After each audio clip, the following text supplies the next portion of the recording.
Ladies and gentlemen, got a little breaking news tonight. Got to do a second video here. Disregard my nasal filthiness. Sorry about that. We have the resignation of a major player of the gold rigging market. This is interesting. Goldfinger bows out of precious metals by Jack Farchi. The gold market has just lost one of its most senior figures. Jeremy Charles, the veteran head of precious metals at HSBC, retires on Friday after a career of nearly 4 decades at the heart of the bullion industry. In that time, he helped to revolutionize the market. Oh, he helped to revolutionize it, all right, and they helped to control it and rig it. The gold market has just lost one of its most important senior figures, Jeremy Charles, etc., head of the precious metals division at HSBC. In that time, he helped to revolutionize the market. Yeah, okay. Under Mr. Charles, HSBC's precious metals division has become one of the largest and most profitable franchises in the industry.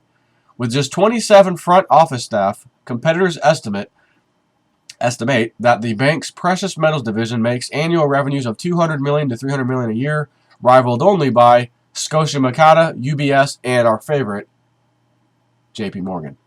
Along with JP Morgan, HSBC trades more gold in the London market than any other bank, traders say. Mr. Charles, who started his career in 1975 as a 19-year-old T-boy at N.M. Rothschild, and went on to become chairman of the London Bullion Market Association, the LBMA. Really? Went to work for N.M. Rothschild, huh? And then became the head of the LBMA. Oh, okay. He has witnessed the transformation of the gold market from a backwater into one of the most profitable areas of many banks. Yeah, when they try to short it and screw you over for them, that becomes a little profitable. So Bix Weir says those who have been around for a while know that Jeremy Charles was the HSBC frontman for the gold cartel. He fought against the CFTC position limits rule and even tried to argue against Bill Murphy at the CFTC hearing on gold and silver manipulation. You can still watch that infamous hearing on the CFT website dated March 25th, 2010. Just another nail in the coffin for the bad guys, but this is a very big nail at the perfect time, and he says the timeline article is spot on at the moment. His timeline for the Road to Ruta. That's Bix Weir.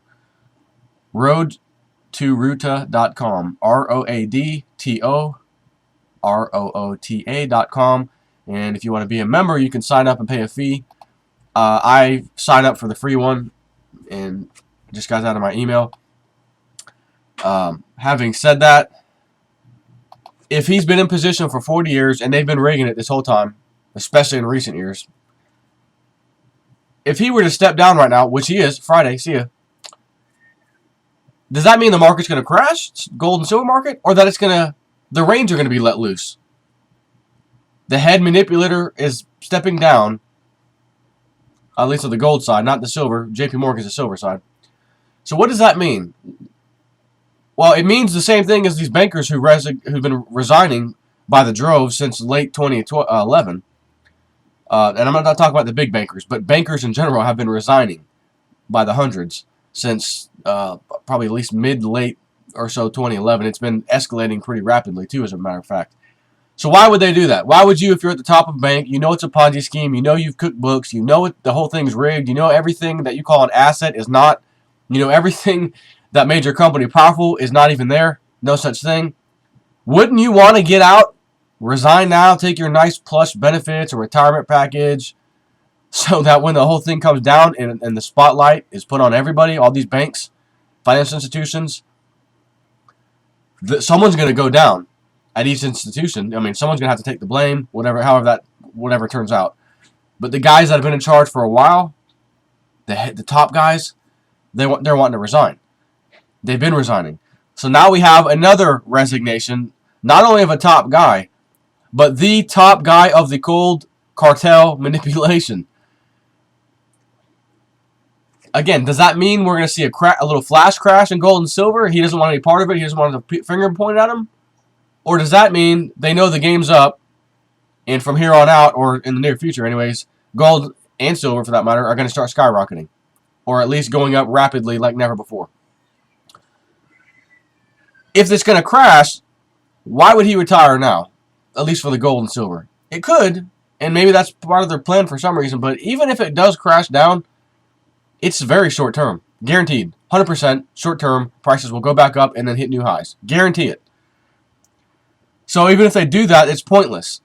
So if they're finally going to say the CFTC, okay, we're done with our investigation into the silver manipulation thing going on 3 years now with JP Morgan, and here's what we found, and it's a big, uh-oh, someone's in trouble, it would affect the gold market. It would affect the precious metals industry completely, not just silver. You would think prices would go up, but at the same time, if they're caught red-handed, why would people flood into gold and silver, or especially silver? Why would they flood into that, knowing, well, it's been rigged, they just got caught rigging it, they're in trouble now, but they still have this short position. So now what? Think about this. I mentioned this a few times. I got my little calendar set to remind me at the end of July. It says something like not position limits, margin increase 35% to all commodities coming soon. They tried to do it, roughly 2 months ago. And because it wasn't just silver this time where they tried to play that game, it was the whole entire commodities market. Everybody cried foul. They asked the CFTC, can you extend this 90 days or extend this? Why do you have to implement it? Today's Thursday. You're going to implement it to be enacted by Monday? Come on, you're going to destroy the market. All right, we'll give you 90 days. So we've had 90 more days, or we're having 90 days right now. We're into it about 60. And this 35% margin hike is still basically scheduled to kick in. So did they do that on purpose to scare everybody out of precious metals in the meantime? Gotta blow my nose.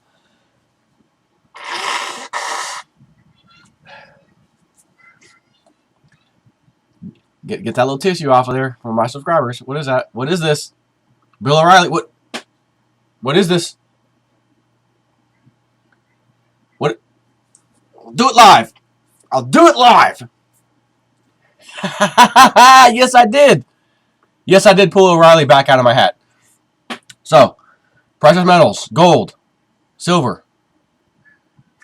July, end of July. It's technically like either the first or second week of August is the technical date that it's supposed to kick in. I don't remember exactly what day. This 35% margin hike across the board for everything. So this guy's retiring now at the end of June.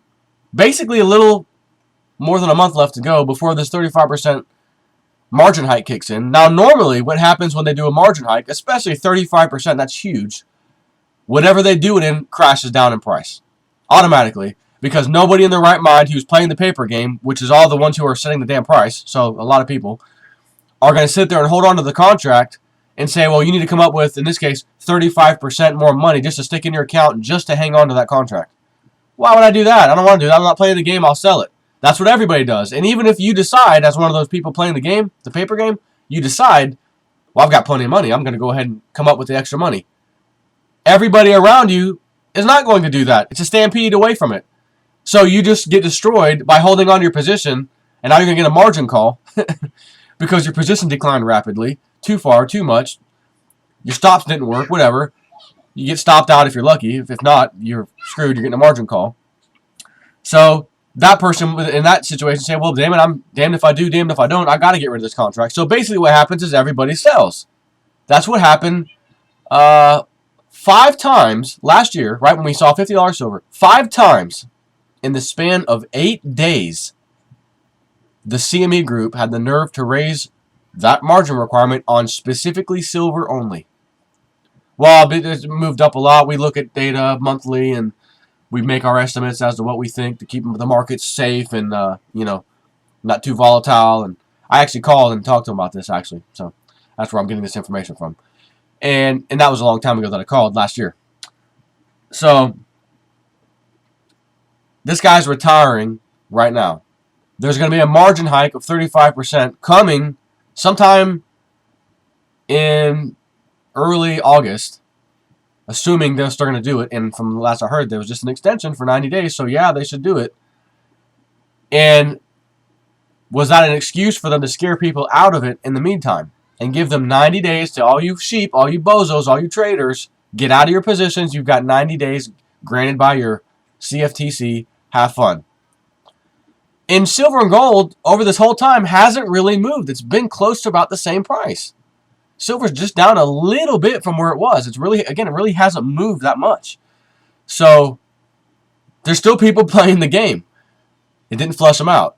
So at the same time, that just means, in my eyes, 35% margin hike coming in August.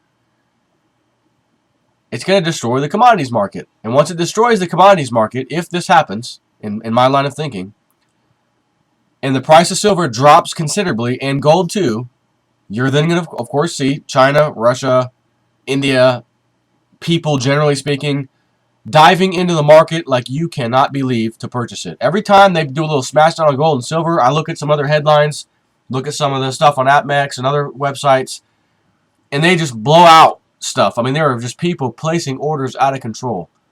At $28, $27 silver, man, people are all over it. I was reading Harvey Organ's thing the other day, his blog, harveyorgan.blogspot.com, where he was saying something that he's never seen ever in the open interest, which is basically the contract standing for the next month or whatever Purdy's talking about, is that during this raid, and they smashed prices, the open interest rose significantly, which is unheard of. It should go down. And it went up. He says, I've never seen anything like this. This is crazy. So there are big players, I think, who sit behind the scenes. You're not going to hear about them on TV. You're not going to know this guy. It's just big players know what time it is. And every time they smash down, they capitalize. And I have a feeling if this margin hike of 35%, which is huge, across the board, all commodities, it's going to be devastating if they implement that. Which, again, they should. They said they were just extending the time for people to get out of the game or whatever. And that's rapidly approaching. You're going to see prices go way down. Way down. Gold and silver. And what else are you going to see go way up? The big players and other people like you and me going out and buying with both hands and feet and toes as much gold and silver. In this case, I always tell you silver, get silver. It's going to outperform gold, guaranteed. So that's my thoughts. This guy stepping down right now. I mean, right now. Are you serious? And what happens if all these people, they try to push the price down, and before they can even smash it all the way down, or maybe when they do smash it all the way down, so many people, businesses, the big players, etc., buy gold and silver that there all of a sudden becomes a shortage. Meanwhile, the price on the little tickers and charts says it's $22 today for silver. You can't even get any. How the hell can that be? They're only $22. Well, COMEX has contracts. They're the ones that set the price. You're going to have people decide, well, in that case, I'm going to get a contract on the COMEX or the LBMA. The same LBMA this guy was in charge of that he's resigning on Friday, by the way. And what's going to happen? I don't want to play this paper game at 10-to-1 ratio, 10% buy-in. I'm giving you the whole 100%. I want demand delivery immediately. I don't care if it's a futures contract that I have up until such and such date to either do it, buy it, sell it, trade it. I want the physical goods behind this contract. I reserve the right to do so. I reserve the right to go out in the open market, which is where I'm at right now, buying a futures contract, and I want it in full. Here's the money. Give it up. Oh, okay, here you go, sir. Next person. Same thing, give it up. Next person. Oh, you want a lot more. Ooh, we got some big players now. Uh-oh. We got little delays, guys.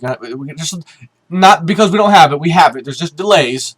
There's just delays because so many people are wanting it right now. We don't have the manpower to deal with the influx of these orders. We've got the silver. We've got the gold. Don't worry. Between us and London, we've got it. COMEX and London, we've got it. And then those delays will get it extended, and you're going to hear about orders. That one didn't make it, and that's not another MF Global took the guys or people's whoever commercial players money. MF Global did on them. Sorry, it's gone. And you don't get your contract. You don't get the silver. You get nothing. And they're going to say, well, how could that possibly be when I didn't sit on this? I didn't sit on this contract. I placed an order, transferred the money today, and today also told you I wanted demand delivery today. So what do you mean you lost my money? It's gone now. Telling you, that's the kind of crap that's going to come. Do you want to be the guy in charge of the LBMA Association and head of HSBC's gold rigging operations. When this kind of crap goes down, hey, I retired 2 months ago, month and a half. I retired a month and a half ago. I didn't do it. I wasn't in charge when this happened. That's how it's going to go. So, remains to be seen what happens here, but I'll tell you what, things are fixing to get exciting. And I don't care if that means gold and silver get smashed first. Trust me, things are going to get exciting in good and bad ways.